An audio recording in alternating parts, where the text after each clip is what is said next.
Hello students, आज का आपका टॉपिक है assembly language directives. Language directives जो है आपके सिमिलर रहते हैं लाइब्रेरी फंक्शंस की तरह। अगर 8051 माइक्रो कंट्रोलर की असेंबली लैंग्वेज डायरेक्टिव्स की बात करें तो जो है ये इंस्ट्रक्शंस नहीं होते हैं, जबकि ये लिखे जाते हैं बिल्कुल निमोनिक्स की तरह। सिमिलर तरीके से बिल्कुल हम लिख रहे होते हैं इन्हें और प्रोग्राम में भी यूज़ कर रहे होते हैं, पर ये जो है आपके इंस्ट्रक्शंस ना होके क्या होते हैं, डायरेक्टिव्स होते हैं। जैसे कि हम कुछ लाइब्रेरी फंक्शंस और हेडर फाइल्स वगैरह यूज़ कर रहे थे, बिल्कुल सिमिलर उन्हीं की तरह जैसे हम सी में यूज़ कर रहे थे, वहीं असेंबली लैंग्वेज में हम डायरेक्टिव्स को यूज़ करते हैं। तो जो है असेंबली लैंग्वेज डायरेक्टिव्स क्या होते हैं, ये इंस्ट्रक्शंस होते हैं असेंबलर के लिए।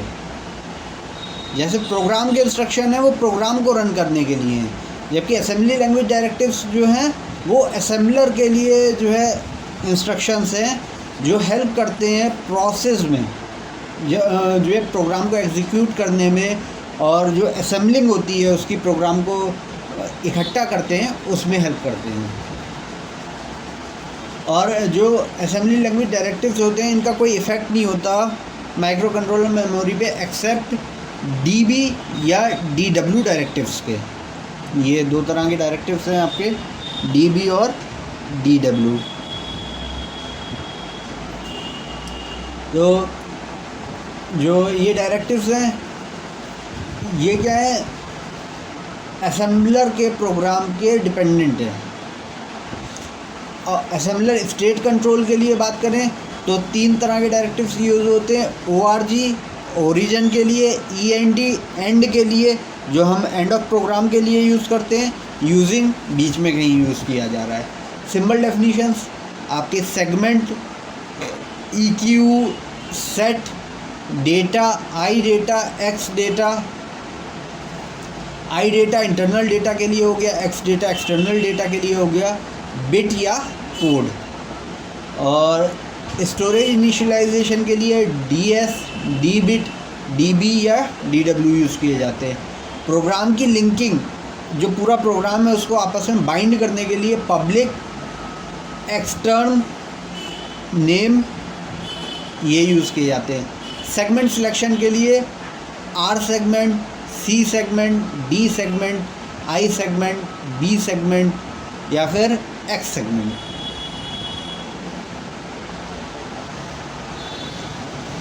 तो सबसे पहला है आपका ओरिजिन। ओरिजिन जो है, ओरिजिन का क्या मतलब होता है कि जो आपका असेंबलर है वो एड्रेस किस एड्रेस से स्टार्ट कर रहा है, 000H। जो आपकी मेमोरी लोकेशन है 00H, यानी फर्स्ट मेमोरी लोकेशन से आपका स्टार्ट कर रहा है। ये वो मेमोरी लोकेशन या एड्रेस होता है जहाँ से माइक्रो कंट्रोलर एग्जीक्यूट करना स्टार्ट करता है। और कहीं भी प्रोग्राम या डेटा को जो है स्टोर कराने के लिए, एड्रेस स्पेस प्रोवाइड करने के लिए आप ORG डायरेक्टिव का यूज़ कर सकते हैं।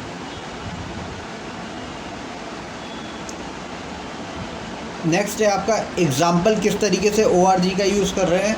तो पहला आपने जो है लिया ORG 0000H। तो ये क्या बता रहा है, असेंबलर को बता रहा है कि जो नेक्स्ट स्टेटमेंट है वो कहाँ से स्टार्ट होगा, 000H से। उसके बाद क्या है आपका L जंप मेन, यानी जो है लॉन्ग जंप जो है वो मेन को दे रहा है। तो जो मेन में जो भी है डेटा वो कहाँ आ जाए, जंप में, और वो कहाँ कोड मेमोरी होगी, 000H। अब उसके बाद आपने चेंज कर दिया, अब क्या लिया आपने, 000B, और यहाँ H यूज़ कर सकते हैं हम, सिंबॉलिक है। तो ये असेंबलर को क्या बता रहा है कि अगला स्टेटमेंट आपका कहाँ से ओरिजिन हो रहा है, वो 000B लोकेशन के लिए। अगर आपको कोई और लोकेशन से ओरिजिनेट कराना है तो आप कैसे कराएंगे, ORG 012B या 121, तो वो उस मेमोरी लोकेशन से स्टार्ट कर देगा। अब नेक्स्ट क्या था आपने, मेन NOP, यानी जो है आप बता रहे हैं मेन कैसा है, लेबल। हम फुल कोलन यूज़ कर रहे हैं ना, तो हम लेबल बता रहे हैं कि जो है मेन स्टार्ट्स यहाँ से हो रहा है। नेक्स्ट है आपका DB, डिफाइन बाइट। तो जो है DB यूज़ होता है किसी जो है बाइट टाइप वेरिएबल का डेफिनेशन के लिए।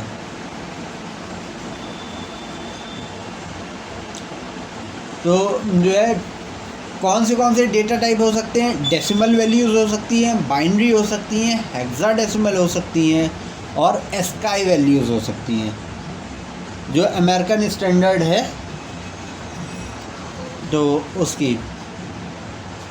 तो जब भी बाइनरी होगा तो उसमें बी सफिक्स होगा। सफिक्स का मतलब होता है आखिर में बी लगा होगा। और जब भी हेक्स के लिए हम आखिर में H लगाते हैं।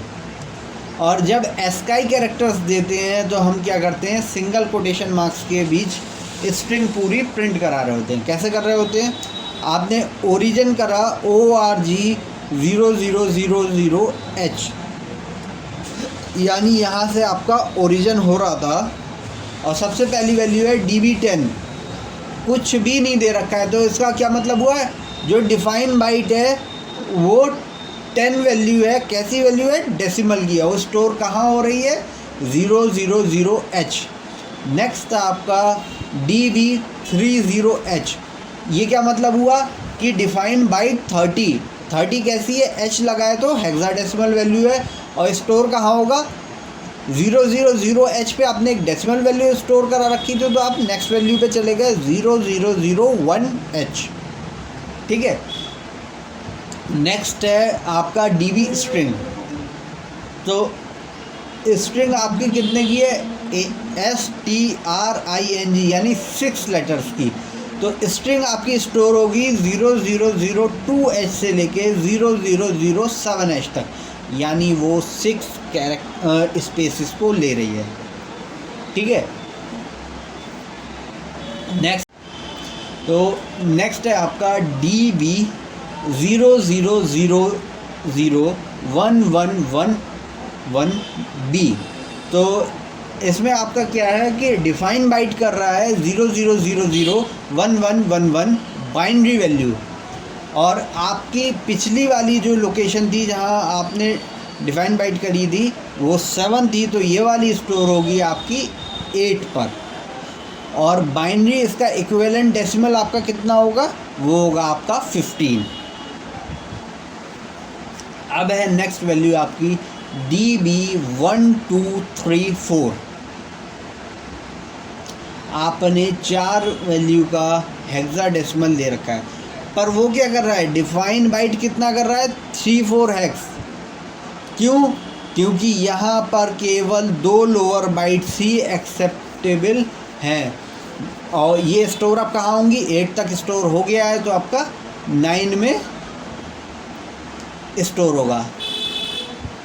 और यहाँ पे क्या बता रहा है, DB can allocate only a byte of memory, यानी आपकी सिर्फ 2 वैल्यूज़ ही ले रहा होगा, लोअर 2 बाइट्स।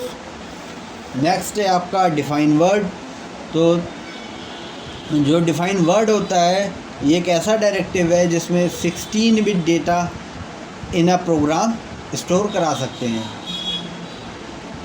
फंक्शनैलिटी बिल्कुल सेम है, पर DB जहाँ 8 बिट के लिए यूज़ हो रहा था यहाँ 16 बिट के लिए हो रहा है। नेक्स्ट है आपका EQ। EQ जो है वो आपका बता रहा होता है कि कोई एसोसिएटेड सिंबल है या कोई लेबल लगा हुआ है किसी वैल्यू के साथ।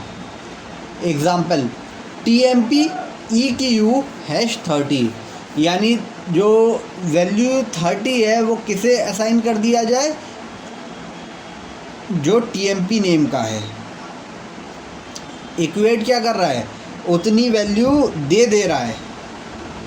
जैसे हम वहाँ पर क्या करते थे, असाइन कराते थे इक्वल टू के से सी में, सिमिलरली यहाँ पे क्या कर रहे हैं, हम ई की यू का यूज़ कर रहे हैं।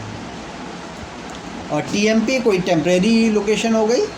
अब नेक्स्ट है आपका RAD_LED EQ P1.0। तो यानी P1.0 is defined as a red LED, यानी पोर्ट 1.0 का हमने डिफाइन कैसा कर दिया है, रेड LED के लिए। नेक्स्ट है आपका एंड डायरेक्टिव। तो एंड डायरेक्टिव जो है वो किसी जो है असेंबलिंग प्रोसेस को एंड करने के लिए बताता है। वो बताता है कि ये लास्ट स्टेटमेंट है प्रोग्राम का, इसके बाद कुछ भी प्रोसेसर असेंबल नहीं करेगा। कैसे, तो यहाँ पर बता रहा है कि ORG 0000H, यानी यहाँ से ओरिजिन ऑफ प्रोग्राम हुआ, मूव A, 20H, यानी 20H की वैल्यू एक्यूमुलेटर को दे दी जाए जो 20H लोकेशन पे स्टोर थी। मूव R0#30, यानी जो 30 डेटा वैल्यू है 30 वो रजिस्टर 0 को मिल जाए। एंड, यानी यहाँ ये प्रोग्राम एंड हो गया। तो यहाँ हमने क्या कराया, यहाँ हमने दो मूविंग कराई। जो 20H एड्रेस स्पेस पे वैल्यू थी वो आपने मूव करा दी एक्यूमुलेटर में, R0 रजिस्टर को आपने 30 डेटा वैल्यू दे दी और उसके बाद प्रोग्राम को एंड करा। अब जो है micro controller assembly language programming किस तरीके से वर्क करती है, कोई प्रोग्राम जो है वो कैसा है, तो यहाँ बता रहे हैं हम कि जो हमने प्रोग्राम लिया है वो माइक्रो कंट्रोलर कॉपी क्या कर रहा है, बैंक 0 से वैल्यू रजिस्टर 0 में कर रहा है,